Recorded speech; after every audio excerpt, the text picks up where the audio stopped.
Kekuatan korporasi menentukan demokrasi di Indonesia. Kenapa? Kita ini nyonteknya model Amerika. Amerika itu memang mengimplementasikan yang disebut demokrasi liberal. One vote, one person, one value. Populist vote itu sebetulnya, pemilu dengan populist vote itu tidak ada garansi orang yang baik, orang yang kapasitas, orang yang ini bisa menang. Karena one vote, one person, one value itu tergantung, apalagi kalau tergantung pada bandar. Kalau di Amerika kita bisa lihat ya, korporasi itu yang memegang sebetulnya di dalam pemilu. Kalau tadi bicara the Fed ya, itu kan Rothschild ya, yang kemudian menjadi bagian tak terkalahkan. Nah, ini juga kelompok Yahudi, lobbyis Yahudi. Di Amerika ada AIPAC, American Israeli Public Affairs Committee, yang menentukan siapa yang boleh menang baik di Kongres ya, House of Representative maupun House of Senate. Dan ini jaringan ini mendunia hari ini. Terus kemudian model inilah yang diimpor atau yang kita impor dari model Amerika. Makanya dari sejak awal saya selalu mengatakan jangan menggunakan pasal limit contribution, karena itu model liberal ya, itu model liberal. Limit contribution akhirnya yang kontribusi siapa? Korporasi yang pegang uang. Kalau tadi dikatakan oleh Pak Lanyala, cuma kalau DPD kan susah nih, korporasi itu mau menyumbang atau membiayai anggota DPD karena banyak kayak gitu kan. Tapi kalau DPR itu cuma berapa partai kayak gitu kan. Jadi partai tersandra dengan korporasi. Kenapa? Karena aturan hukumnya juga. Partai politik boleh ikut pemilu kalau dia punya 100% kantor di provinsi, 75% kantor di kabupaten kota, 50% kantor di kecamatan. Terus siapa yang membiayai kantor-kantor partai politik itu? Makanya akhirnya bandar masuk, korporasi masuk di dalam konteks itu. Selain hal-hal yang lain. Pada saat kita mengimpor model demokrasi, liberal demokrasi, uang demokrasi, itu apa? Siapa yang digunakan? Ada birokrasi, walaupun birokrat. Jadi kalau demokrasi without demokrat yang terjadi ya. Tapi birokrasi juga bermain di situ. Siapa bironya, siapa kratnya. Saya selalu bilang begitu. Yaitu intervensi dari international institution. Yang kedua, aparat penegak hukum. Ini juga selalu, saya masih ingat KPU membawa kasus pilkada di 2006 ya atau 2007 ke MK. Putusannya pilkada bukan pemilu. Pusing saya. Pemilu RT aja pemilu, BEM aja pemilu. Ini pilkada bukan pemilu. Itu putusan MK. Zaman Pak Jimli juga tuh. Nah, saya waktu itu ya sudah. Kenapa? Karena KPU provinsi, KPU kabupaten kota dengan Undang-Undang 32 2004 ya, itu langsung diambil alih di bawah Kementerian Dalam Negeri. Padahal ini KPU adalah lembaga yang mandatori konstitusi pasal berapa? 22E ayat 5. Penyelenggara pemilu adalah Komisi Pemilihan Umum yang bersifat nasional, tetap dan mandiri. Jadi di sini ada aparat penegak hukum seringkali menggunakan pasal-pasal. Akademisi, lah ini teman saya juga. Maksudnya saya sendiri kayak gitu. Makanya hati-hati menjadi akademisi. Jangan kita mengkhutbahkan, ya, bahasa saya mengkhutbahkan pemikiran-pemikiran yang itu, hati-hati merusak bangsa dan negara. Itu juga hati-hati. Termasuk jangan sering-sering mengkhutbahkan bahwa agama kemudian merusak bangsa ini. Hati-hati loh. Itu hati-hati sekali. Harus hati-hati. Mahasiswa saya bertanya, Ibu Husnul, saya nggak suka dengan emosi agama. Memang emosi apa yang paling baik di dunia ini? Fit dunya hasanah wa fil akhirati hasanah. Apa kayak gitu? Kemudian akademisinya, jangan sampai akademisi menjadi corong dari korporasi-korporasi itu tadi. Dibayar juga sih mahal. Makanya ada buzzer yang jadi akademisi juga kan. Pebisnis.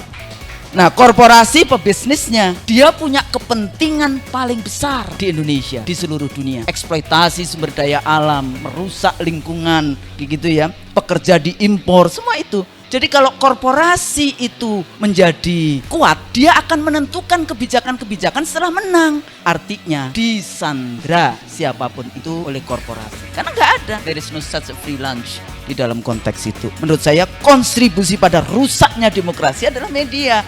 Karena dengan media dia bisa packaging, dan itu tergantung siapa yang menang. Kalau siapa yang menang kemudian di package gitu ya, nggak baik-baik kemudian jadi baik. Ya mari kita ditawarkan seperti itu di media, akhirnya kita ini. Nah, pemilunya sendiri, ini pemilu ada parpol, ada penyelenggara. Ini juga penting untuk difahami secara lebih lanjut.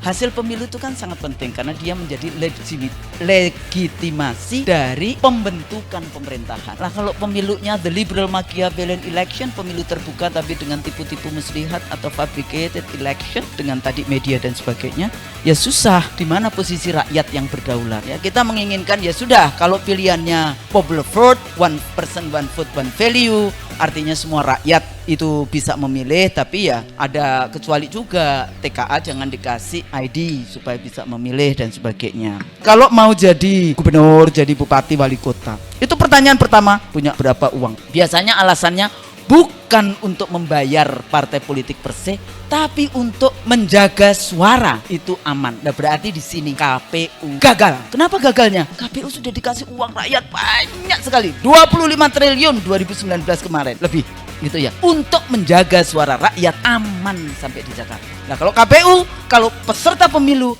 masih harus mengeluarkan dana untuk saksi, itu artinya KPU-nya gagal. Itu KPU-nya harus diusut itu. Kenapa kok tidak bisa menjaga suara rakyat?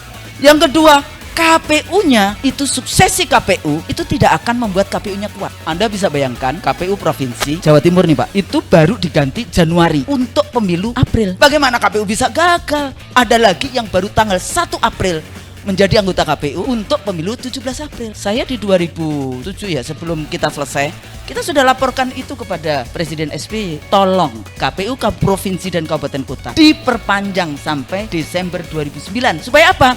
Supaya siklus KPU itu menjadi KPU yang kuat. Sayangnya kalau KPU-nya kuat itu tidak disukai oleh peserta.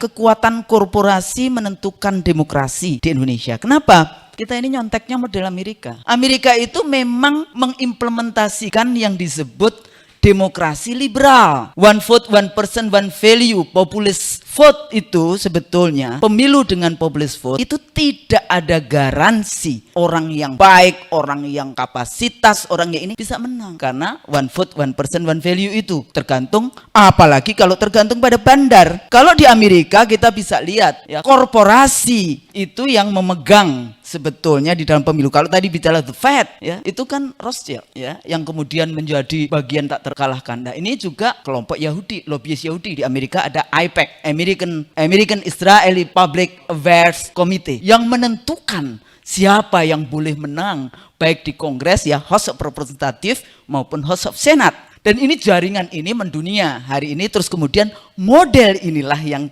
diimpor atau yang kita impor dari model Amerika. Makanya dari sejak awal saya selalu mengatakan jangan menggunakan pasal limit contribution, karena itu model liberal ya, itu model liberal. Limit contribution akhirnya yang kontribusi siapa? Korporasi yang pegang uang. Kalau tadi dikatakan oleh Pak Lanyala, cuma kalau DPD kan susah nih, korporasi-korporasi itu mau menyumbang atau membiayai anggota DPD karena banyak kayak gitu kan. Tapi kalau DPR itu cuma berapa partai kayak gitu kan. Jadi partai tersandra dengan korporasi. Kenapa? Karena aturan hukumnya juga. Partai politik boleh ikut pemilu kalau dia punya 100% kantor di provinsi, 75% kantor di kabupaten kota, 50% kantor di kecamatan. Terus siapa yang membiayai kantor-kantor partai politik itu? Makanya akhirnya bandar masuk, korporasi masuk di dalam konteks itu. Selain hal-hal yang lain.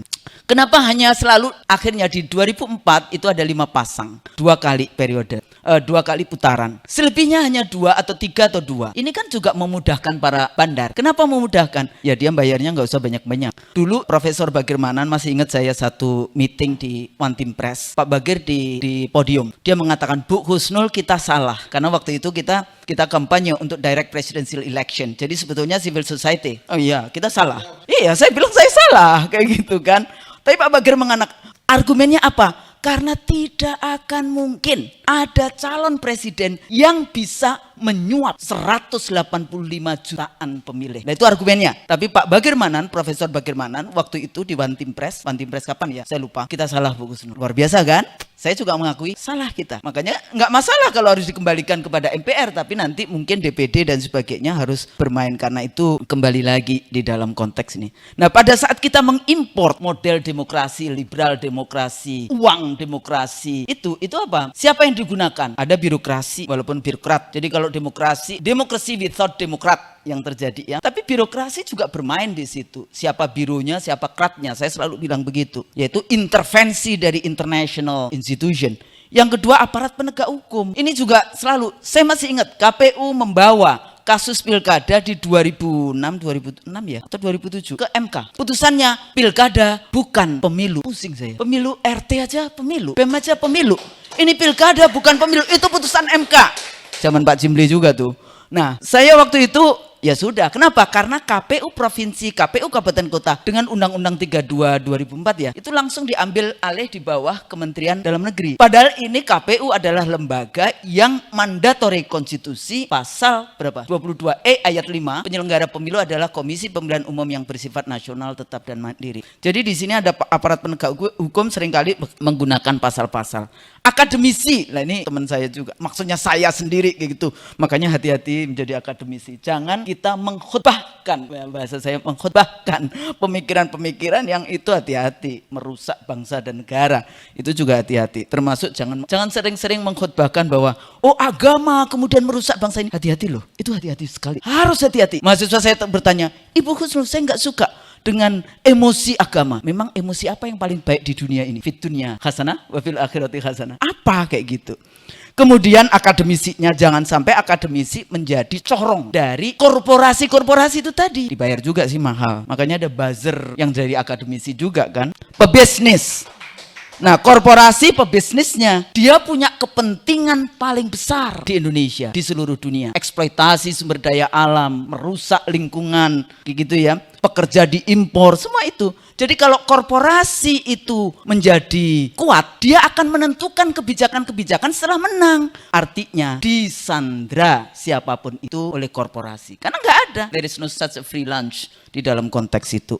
Terakhir media. Media seringkali saya sebut old boys network, male power relation. Menurut saya kontribusi pada rusaknya demokrasi adalah media.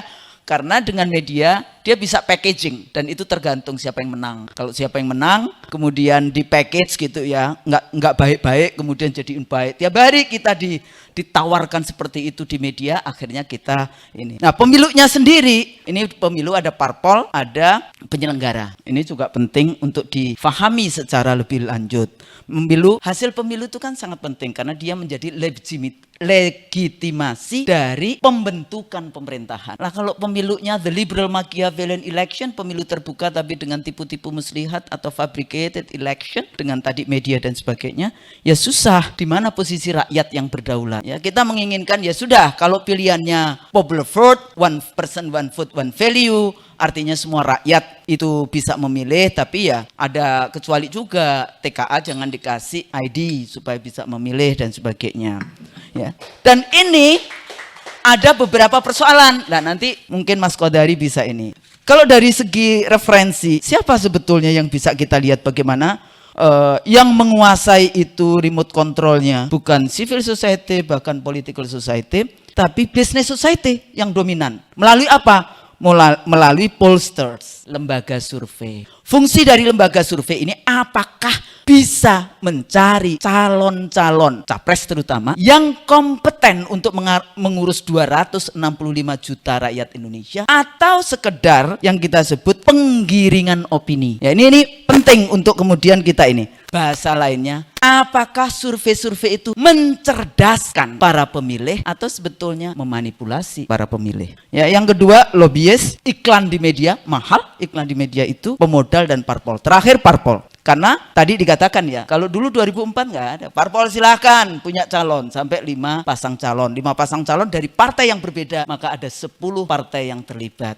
Waktu itu juga nggak gampang. Kita dulu di KPU, kebetulan kita juga terlibat di dalam proses-proses memberikan masukan-masukan itu juga bagaimana caranya Nah, persoalannya parpol ini punya kelemahan yang luar biasa di dalam rekrutmen. Jadi ini siapa ayam siapa telurnya ini sudah pusing gitu. Parpol disandra oleh oligarki bisnis, oligarki ekonomi. Parpolnya sendiri membangun oligarki politik. Jadi keduanya ini berkoalisi, berkolusi yang disebut unholy alliances. Itu teori political ekonominya. Makanya sebetulnya saya setuju partai politik jangan dijadikan partai rental. Itu bahasanya tadi ya, partai rental kayak gitu. Berapa biayanya? Kayaknya murah itu kalau cuma 1,5 triliun. Saya dengar katanya ada yang harus 10 triliun, ada yang harus ini. Nah, kenapa saya parpol dan penyelenggara ini jadikan satu? Karena KPU gagal menjaga suara rakyat. Kenapa? Biaya pemilu, biaya menjadi saksi dari partai itu mahal. Makanya kalau ada pimpinan ketua umum partai politik, ada orang yang mau maju calon, bener nggak ini Pak Lanyala mesti harus agak sedikit terbuka pengalamannya ya.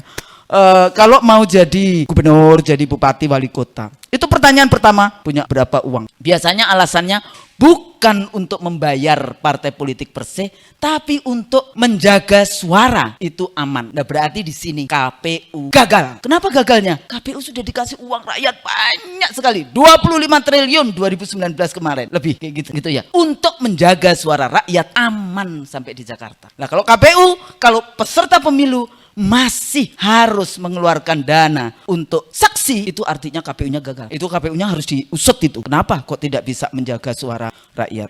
Yang kedua, KPU-nya itu suksesi KPU itu tidak akan membuat KPU-nya kuat. Anda bisa bayangkan KPU Provinsi Jawa Timur nih Pak, itu baru diganti Januari untuk pemilu April. Bagaimana KPU bisa gagal? Ada lagi yang baru tanggal 1 April menjadi anggota KPU untuk pemilu 17 April. Saya di 2007 ya, sebelum kita selesai, kita sudah laporkan itu kepada Presiden SBY. Tolong KPU Provinsi dan Kabupaten Kota diperpanjang sampai Desember 2009. Supaya apa? Supaya siklus KPU itu menjadi KPU yang kuat. Sayangnya kalau KPU-nya kuat itu tidak disukai oleh peserta karena tidak bisa diajak kong kali kong, yang mau kong kali kong. Kan kayak gitu kan ya, ada yang enggak.